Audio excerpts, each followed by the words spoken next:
Yes sir, Barack Obama भी आ गए हैं वाशिंगटन डीसी से। Good morning sir, good morning Barack Obama, Washington DC. मतलब पता नहीं आप लोग नाम क्यों इतना अजीब रखते हो यार, इससे क्या हो जाता है। चलिए तो अभी तक जो है डिजिटल इलेक्ट्रॉनिक्स में अपन लोग चैप्टर 1 कंप्लीट फिनिश कर लिए हैं। किसी को कोई डाउट तो बताओ, चैप्टर 1 में किसी को डाउट है तो बता दो। कल तक जितना मैं पढ़ा दिया हूं उसमें किसी को कोई डाउट है, 1% भी डाउट है तो बता दो।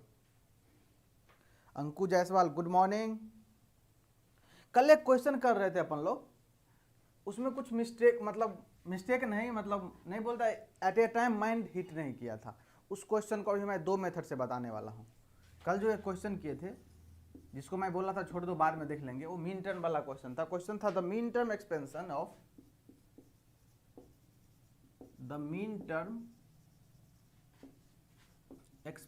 ऑफ क्या था, एफ पी क्यू आर। ये क्वेश्चन में एक्चुअली में कुछ था ही नहीं, आप लोगों से भी बन जाना चाहिए था।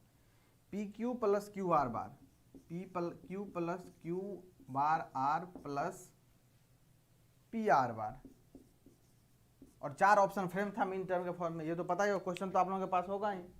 Good morning Shilpa. चलिए, ये क्वेश्चन को कल हम करवाए थे तो क्वेश्चन नहीं बना था, at a time option match नहीं कर रहा था। बिल्कुल ऑप्शन जो चारों गिवन था परफेक्टली सही दिया गया था, ऑप्शन में कोई इशू नहीं था। जो 4 ऑप्शन आपने लिखा था कल, ऑप्शन सही था, बस क्वेश्चन का अप्रोच हम लोग गलत कर रहे थे। हम लोग जो एक मिस्टेक थी जहां हम लोग लैग कर रहे थे, अब उसी को हम अभी देखते हैं। 2 मेथड से देखते हैं। सबसे पहला मेथड, इसको कैनोनिकल फॉर्म में कन्वर्ट करो। क्या सर, कैनोनिकल फॉर्म में कैसे कन्वर्ट करते हैं? देखो इसमें कितना वेरिएबल है, 1 2 3 वेरिएबल है, लेकिन इसमें तो 2 ही वेरिएबल है, इसमें तो 2 ही वेरिएबल है, इसमें तो 2 ही वेरिएबल है। एक वेरिएबल तीनों से गायब है, तो उस वेरिएबल को लाने के लिए क्या करते हैं, जैसे यहाँ पी क्यू आर गायब है तो आर को लाने के लिए क्या करेंगे, आर प्लस आर बार से मल्टीप्लाई करेंगे। कर दो, यहाँ क्या हो जाएगा, ये P Q R plus are bar. Similar काम यहाँ पे करेंगे, क्या गायब है, यहाँ पी गायब है, तो P plus P bar into Q bar R. यहाँ पे क्या गायब है, क्यू गायब है, तो P into Q plus Q bar और आर बार। ओके, यहां तक किसी को दिक्कत? अब देखो, अब इसको ब्रैकेट ओपन करो, क्या हो जाएगा, P Q R plus P Q R bar plus कितना हो जाएगा, P Q bar R plus P bar Q bar R plus P Q R bar plus P Q bar R bar. बस अब उसका नेमिंग करना है, आ जाएगा mean term के फॉर्म में। कैसे करेंगे सर नेमिंग? देखो ये कितना लिखा गया है, 1 1 1, ये कितना लिखा गया 1 1 0, ये कितना है 1 0 1, ये कितना है 0 0 1, ये कितना लिखा गया 1 1 0, ये कितना 1 0 0। और मिनट इसको कितना लिखेंगे, इसको M7, यही तो बोलते हैं ना, इसी को मीन टर्म का फॉर्म ऐसे ही लिखते हैं। ये कितना लिखा गया M6, ये कितना है M5, यही तो है ना M5। ये कितना है, ये कितना है लिखा हुआ है M1,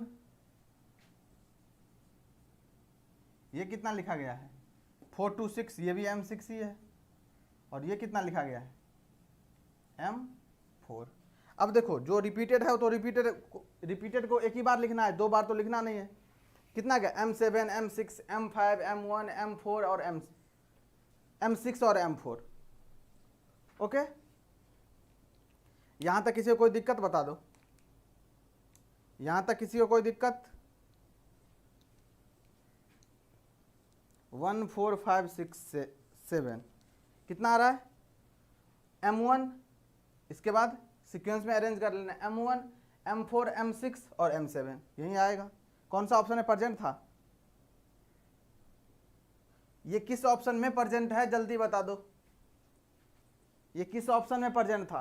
क्वेश्चन लिखे थे आप लोग, क्वेश्चन तो लिखे थे ना, या क्वेश्चन नहीं लिखे थे आप लोग? कंफर्म कर दो। नो सर, नो सर, क्या नो सर? क्या नो सर?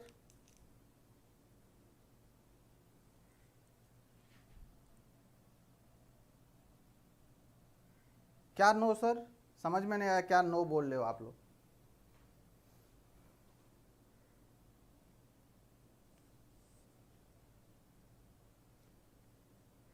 नो क्या बोल रहे हो, समझ में नहीं आ रहा है, ये तो बता दो क्या नो सर?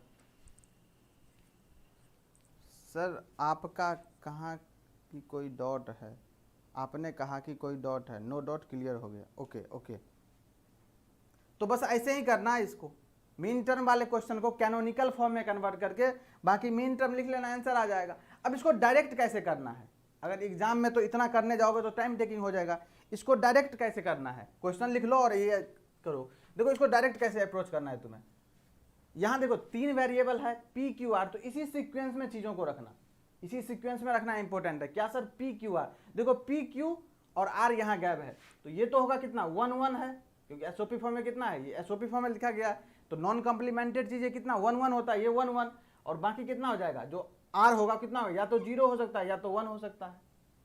तो 1 1 0 क्या देगा, 1 1 0 कितना 6, और 1 1 1 कितना देगा 7, यही देगा।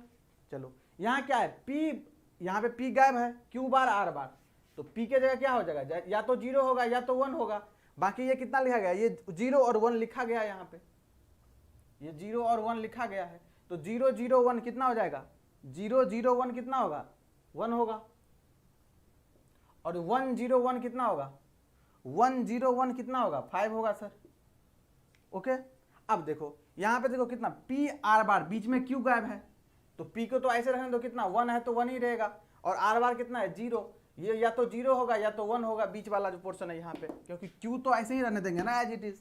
तो देखो 1 0 0 कितना हो जाएगा 4, और 1 1 0 कितना होगा 6, देखो जो आएगा आंसर आ जाएगा। सेम आंसर आ रहा है कि नहीं? देखो यहाँ से भी क्या आ रहा है, M1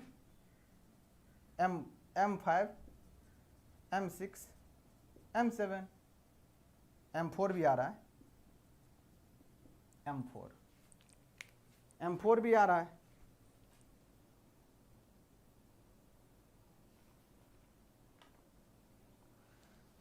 no dot sir, clear होगा। क्वेश्चन नहीं लिखे थे, क्वेश्चन नहीं लिखे थे तो लिख लो ना क्वेश्चन, कोई दिक्कत नहीं है, और ये इसका एक्सप्लेनेशन लिख लो, 4 ऑप्शन इसी टाइप का फ्रेम रहेगा, कोई दिक्कत नहीं है, 4 ऑप्शन इसी टाइप का फ्रेम किया हुआ मिलेगा आपको।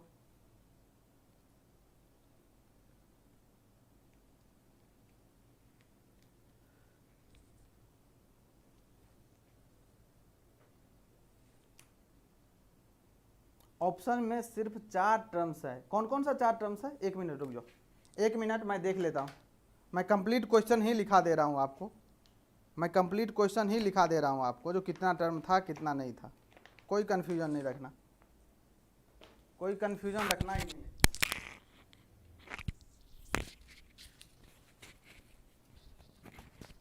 मैं देख लेता हूँ,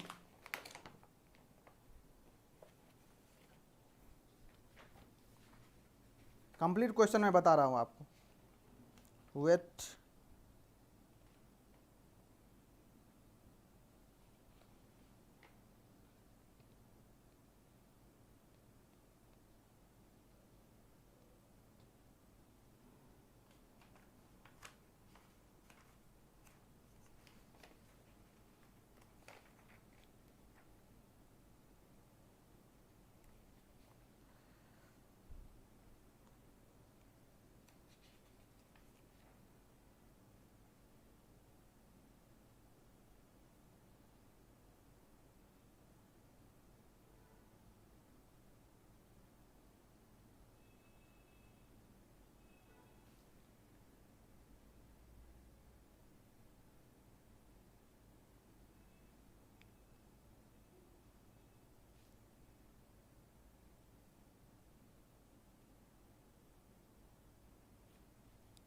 देखो क्वेश्चन क्या है, क्वेश्चन एक्चुअली में ये क्वेश्चन बिल्कुल सही लिखा गया है, जो क्वेश्चन किया गया है बिल्कुल सही किया गया है, क्वेश्चन में ही मिस्टेक है, अभी भी क्वेश्चन में मिस्टेक है, मैं बता दे रहा हूँ, क्वेश्चन सही है, ये क्वेश्चन सही है बिल्कुल, इसमें कोई इशू नहीं है, इस क्वेश्चन में कोई इशू नहीं है, जो कल का क्वेश्चन, इसको नोट कर लो पहले, फिर मैं कल का क्वेश्चन नोट कर रहा हूँ, थोड़ा सा लिटिल मिस्टेक है, ये क्वेश्चन अच्छा है, कोई दिक्कत नहीं है।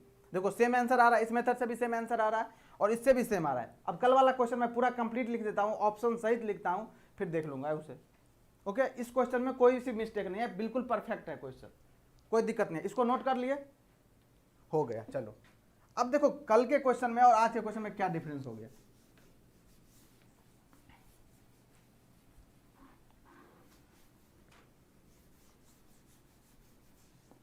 जो कल वाला क्वेश्चन दिया गया है, क्वेश्चन बोल रहा है the mean term expense same दिया है, F P Q are same दिया गया है, P Q plus Q R बार दिया गया है। इसमें क्या है, क्यू आर बार, देखो यहां पे लगा है कंप्लीमेंट, बाकी सेम ऐसे ही है। और 4 ऑप्शन दिया गया है। ये दिया गया है क्या, ये दिया गया है आपको M2 plus M4 plus M6 plus M7। आप लोग करोगे इसको सेम सिमिलर तरीका से, M0 plus M1 plus M3 plus M5। जल्दी बताओ आंसर इसका, M0 M1 M6 plus M7, और D जो है M2 M3 M4 और M5। ये है 4 ऑप्शन। चलो जल्दी बताओ, जल्दी इसका आंसर बता दो। अब तो कर ले लोगे ना, वो क्वेश्चन सही था बिल्कुल, थोड़ा सा कम्प्लीमेंट इधर हुआ था, इससे कोई दिक्कत नहीं, इसलिए तो ऑप्शन नहीं दिए थे, जनरलाइज वे में कर लिए चीज़ों को। इसका देखो, इसका आंसर आएगा तुम्हें, और कल का क्वेश्चन सेम क्वेश्चन था। जल्दी बताओ इसको, जल्दी बताओ इसको। सर आपने कहा कि कोई डॉट था, बिल्कुल मुझे लगा जो कोई डॉट है ऑप्शन मैच नहीं कर रहा था, इसीलिए मेरा भी माइंड हिट नहीं किया था एट ए टाइम, इसीलिए मैं बोला जो टाइम मत लो अभी, मैं सोचता हूँ 5 मिनट एक्स्ट्रा जाता है, इसके अलावा मैं दूसरा क्वेश्चन कर ले रहा हूँ। हमारे पास बल्क ऑफ क्वेश्चन है, कोई दिक्कत नहीं है, कॉन्सेप्ट तो पता है मुझे, बस एट ए टाइम क्लिक नहीं किया। और तुम्हारे साथ भी हो सकता है।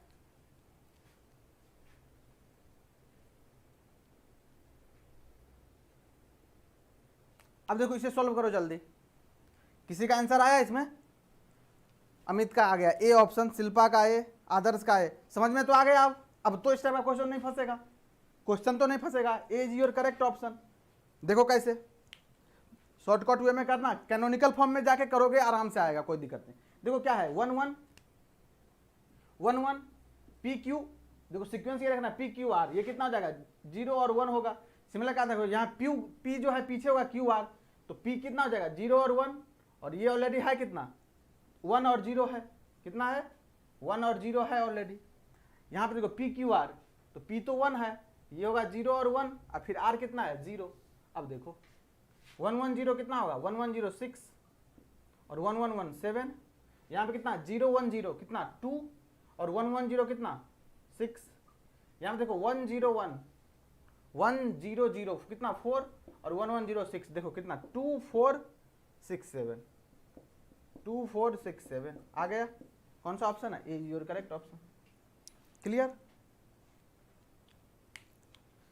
और दूसरा मेथड क्या है, इसको कैनोनिकल फॉर्म में कन्वर्ट करो, फिर मीन टर्म के फॉर्म में लिख दो, आ जाएगा आंसर, यही आएगा आंसर। कोई दिक्कत यहां तक क्लियर, यहां तक क्लियर सभी को।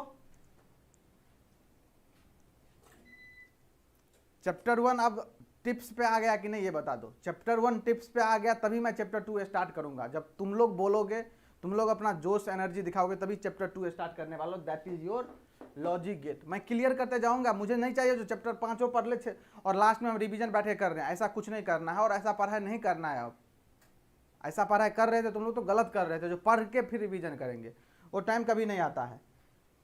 चैप्टर 1 है फिंगर टिप्स पे, कॉन्फिडेंस आया है, चैप्टर 1 में कॉन्फिडेंस आया है, यस और नो बता दो जल्दी, फिर मैं चैप्टर 2 स्टार्ट करूंगा आप लोगों का। और क्लियर करते जाना है। तुम और सब्जेक्ट में like basic electrical, basic electronics, तुम्हारा जो कोर्स है power system communication, power electronic machine, इस समय टाइम दो बहुत अच्छी तरह से, बार बार रिवाइज करो। इसको हम एट ए टाइम क्लियर करते जाएंगे, बीच बीच में रिवीजन करते रहना, 1-2 दिन टाइम देंगे, उसमें क्लियर कर लेंगे सब्जेक्ट को। और आसान सब्जेक्ट है, बस लॉजिकल है थोड़ा, तो जो समझना है आपको, जितना प्रैक्टिस करने की नीड है, मैं कोशिश करूंगा अपने इनसे ट्राई करने का, और जितना बोला जा रहा है उतना कर लोगे ना, मोर देन सफिशिएंट होगा। इसमें आराम से स्कोर कर लोगे 80 to 90%, क्योंकि 100% तो कोई भी चीज़ पॉसिबल नहीं। अगर आप 100% कर सकते हो तो वाह, वेल एंड गुड है, बहुत अच्छा। मैं तो एश्योरेंस दूंगा 80 to 90% का। Yes sir clear. अब देखिए आप पढ़ते हैं chapter 2, that is your logic gates. क्या लॉजिक गेट्स, इसमें हम बताए थे तुम्हें लॉजिक गेट में जो है कितना टाइप होता है। बेसिक गेट,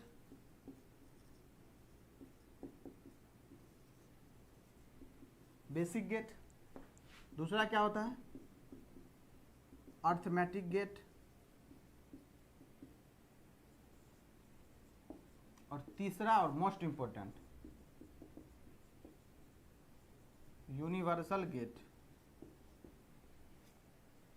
ये फर्स्ट हो गया, ये सेकेंड हो गया और ये थर्ड हो गया। ओके, तो पहला पढ़ेंगे बेसिक गेट। पता है सबको बेसिक गेट क्या होता है? जल्दी बताओ कौन सा होता है बेसिक गेट। इसके बाद अर्थमेटिक गेट, ये भी पढ़ेंगे, बहुत ही मजेदार, बहुत ही सुपर। और इसके बाद पढ़ेंगे यूनिवर्सल गेट। और जब यूनिवर्सल गेट पढ़ेंगे उसके बाद हम जस्ट पढ़ेंगे क्या, यूनिवर्सल गेट से सारे का इम्प्लीमेंटेशन। बेसिक गेट कैसे बनाया जाता है, अर्थमेटिक गेट कैसे बनाया जाता है, और यूनिवर्सल गेट तो पता ही है, तो उससे इम्प्लीमेंट करेंगे सबको। इम्प्लीमेंटेशन कैसे होगा, number of NOR gate, number of NAND gate. क्योंकि देखो क्या होता है बेसिक गेट में, क्या होता है, एंड होता है, और होता है, और नोट होता है, ये तीनों होता है। तीनों के बारे में बेसिक आइडिया, बेसिक फंडा क्लियर यहाँ से। इसके बाद चलेंगे अर्थमेटिक गेट पे। अर्थमेटिक गेट में क्या पढ़ाइएगा सर, एक्सॉर गेट और एक्सनॉर गेट। खतरनाक है, खतरनाक। अगर लॉजिक गेट में कहीं से क्वेश्चन फ्रेम करके देगा या मुझे बोला जाएगा, वो most important portion that is your XOR gate and XNOR gate. खतरनाक क्वेश्चन बनने वाला है भाई, और खतरनाक है भी। स्पेशली 3 इनपुट एक्सॉर और एक्सनॉर में दिखाऊंगा क्या खतरनाक है। ओके, इसके बाद चलेंगे यूनिवर्सल गेट। यूनिवर्सल गेट सबसे आसान, नैंड गेट और नॉर गेट, क्योंकि इसके कॉम्बिनेशन से बनेगा। बेसिक गेट के कॉम्बिनेशन से बनेगा क्या, यूनिवर्सल गेट। और इसके यूज करके जो इंप्लीमेंटेशन होता है that is most important, second most favourite portion. क्या, इंप्लीमेंटेशन ऑफ गेट में जो यूनिवर्सल गेट का यूज किया जाता है वो बहुत इंपॉर्टेंट है। तो इसमें 2 पोर्शन बहुत इंपॉर्टेंट है, पहला एक्सॉर एक्सनॉर और दूसरा इंप्लीमेंटेशन यूजिंग यूनिवर्सल गेट। बस आ रहा है समझ में, जो कौन कौन से पोर्शन को अलग कर लेना है। क्लियर यहां तक, यहां तक क्लियर। चलो टॉपिक लिखना, बेसिक गेट।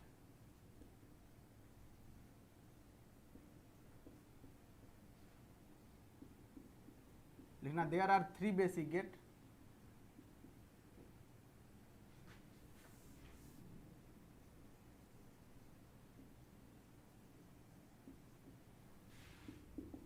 पहला एंड गेट,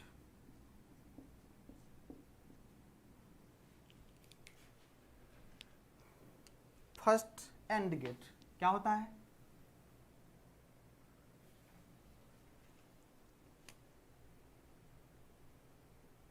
जल्दी बताओ एंड गेट के बारे में क्या जानते हो तुम लोग।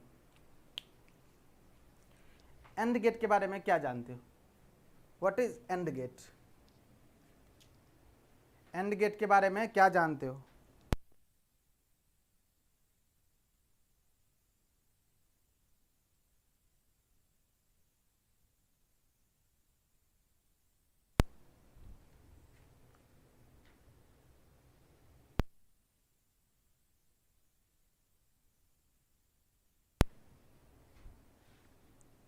एंड गेट के बारे में क्या जानते हो, जल्दी बता दो,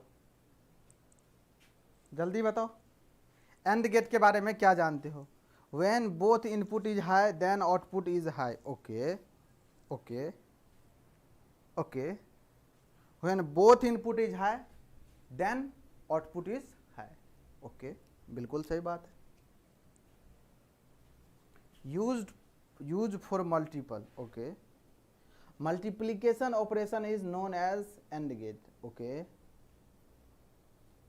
चलो Swapnil y equal to A and B. Okay, सब सही बोल रहे हो, बिल्कुल सही बोल रहे हो, सब सही बोल रहे हो, बस बोलते जाओ तुम लोग।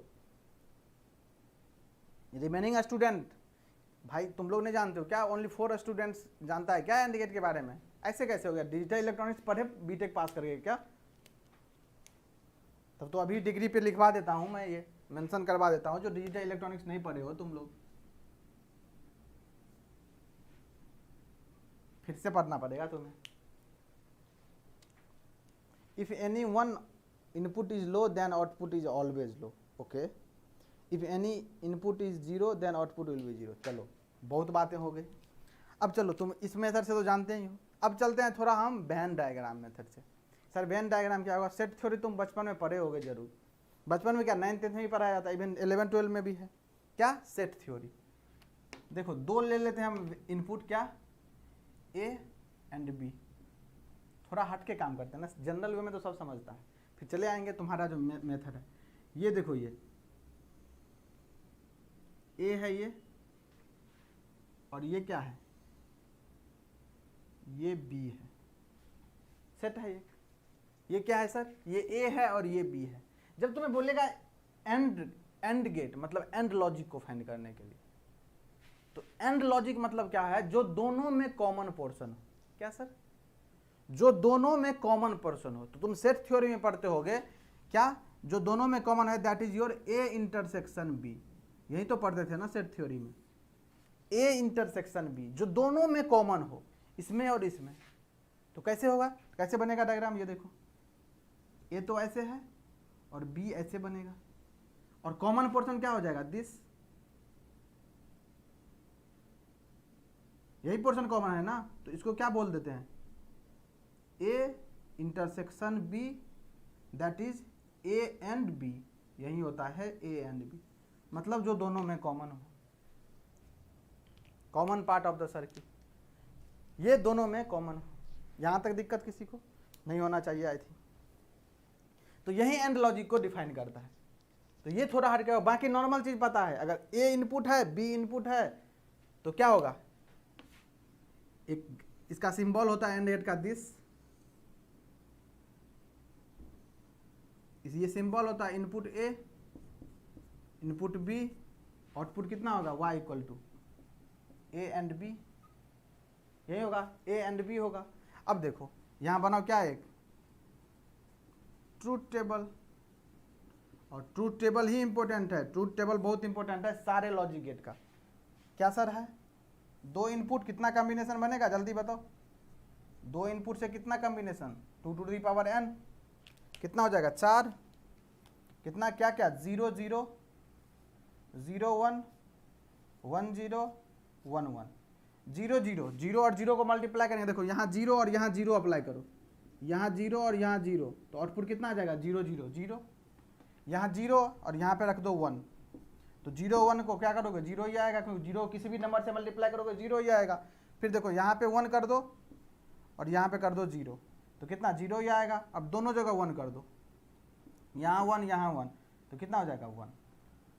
अब देखो यहाँ पे फोकस करना, यहाँ पे फोकस बढ़ाना अपना, यहाँ पे आउटपुट पे फोकस बढ़ाना अपना। यहाँ पे क्या देखो? 3 0 है और 1 1 है,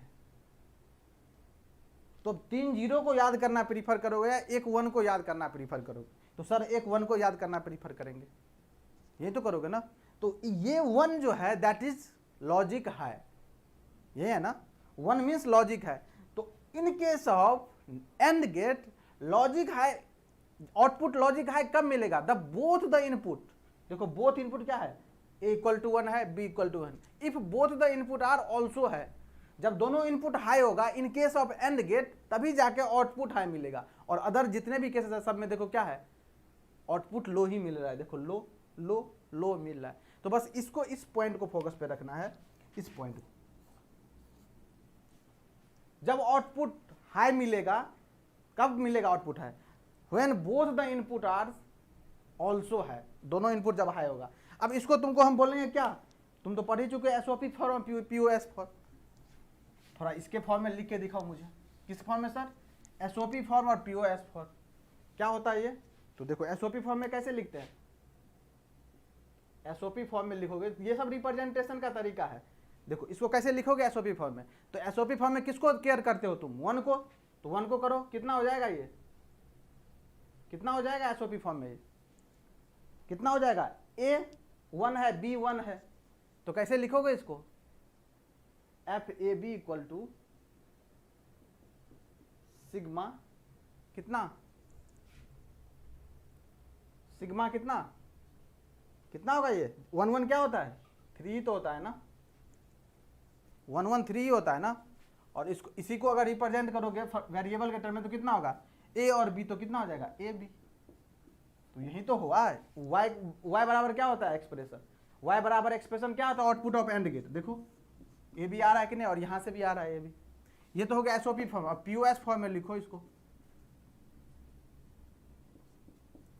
F A B equal to कितना हो जाएगा, इसमें जीरो को देखते हैं, जीरो कहाँ कहाँ है, देखो जीरो कहाँ कहाँ है, पाई 0 पे है, 1 पे है, 2 पे है, पाई कैपिटल एम लिखो, 0 1 2 लिखो। ओके, अब इसको जब इस टर्म में लिखोगे, फंक्शन के टर्म में, तो कैसे लिखोगे इसको ये बताओ। जीरो को क्या देखो यहाँ पे पीओएस फॉर्म में जीरो को क्या लिख रहे हैं, कम्प्लीमेंटेड फॉर्म में। कैसे लिखते हैं जीरो को, कम्प्लीमेंटेड फॉर्म में, क्या नहीं, नॉन कम्प्लीमेंटेड फॉर्म में 1 को लिखते हैं कम्प्लीमेंटेड फॉर्म में। तो ये कितना लिखाएगा, ए प्लस बी, क्या लिखाएगा ये, ए प्लस बी इंटू 1 को कितना लिखोगे, 0 और 1, तो 0 non complemented, 1 complemented. In case of POS तो कितना हो जाएगा, ए बार ए प्लस बी बार, और ये कितना हो जाएगा, ये हो जाएगा ए बार प्लस बी।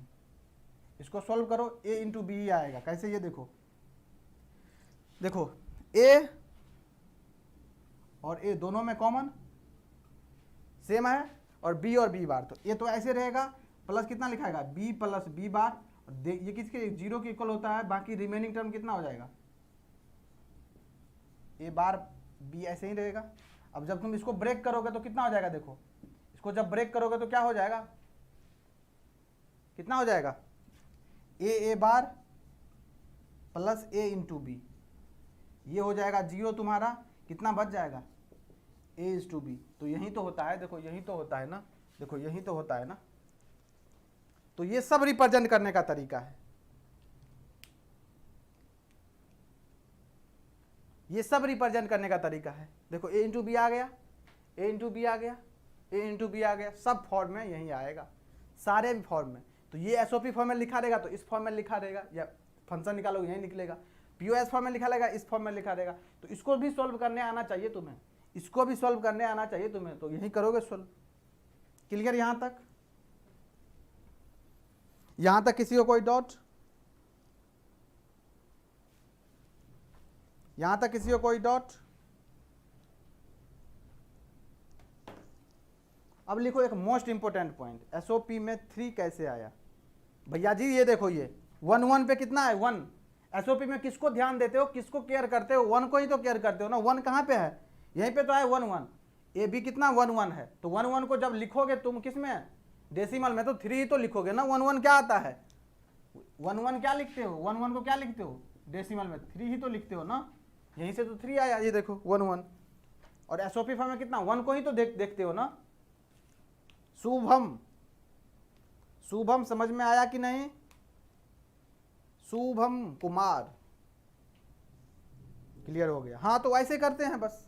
अब देखो एक मोस्ट इंपोर्टेंट पॉइंट, तुम ये भी देख लेना, कभी कभी ये 0 0, देखो ये 0 के बगल में ही लिख देना, अगर तुम्हारे पास स्पेस हो तो 0 के बगल में ही लिख दो लो, इसके बगल में लो, इसके बगल में लो, यहाँ पे लो, और 1 के बगल में हाई, एच मतलब हाई, ये लो, 2 टेबल बन जाएगा। हाई लो भी की फॉर्म में पूछ लेता है कभी कभी, तो 0 के बदले लो और 1 के बदले high.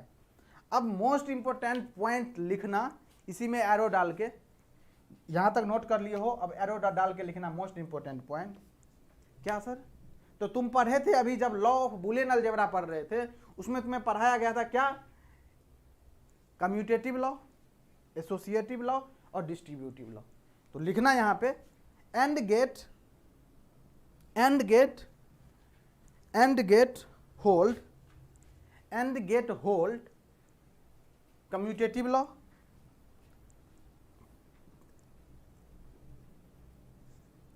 And gate hold commutative law as well as associative law, दोनों को होल्ड करता है।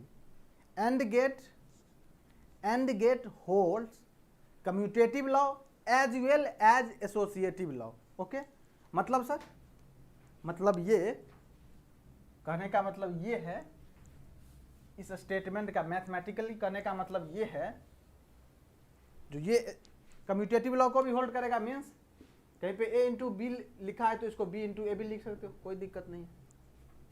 यही तो होता था ना, यही तो होता था ना। कौन सा लॉ था ये, A into B equal to B into A, that is कौन सा लॉ, ये इसको क्या बोले थे, कम्यूटेटिव लॉ। क्या commutative law, as well as associative law को भी होल्ड करेगा। एसोसिएटिव लॉ क्या होता था जल्दी बताओ, ये तो कम्यूटेटिव लॉ गया, एसोसिएटिव लॉ क्या होता था जल्दी बता दो। एसोसिएटिव लॉ होता था अगर ए इंटू बी इंटू सी है तो इसको क्या लिख सकते हो, ए इंटू बी इंटू सी भी लिख सकते हो, इसको भी होल्ड करेगा। तो यही लिखा गया है AND gate holds commutative law as well as associative law. Clear यहां तक? चलो यहां तक सब कुछ क्लियर हो गया होगा।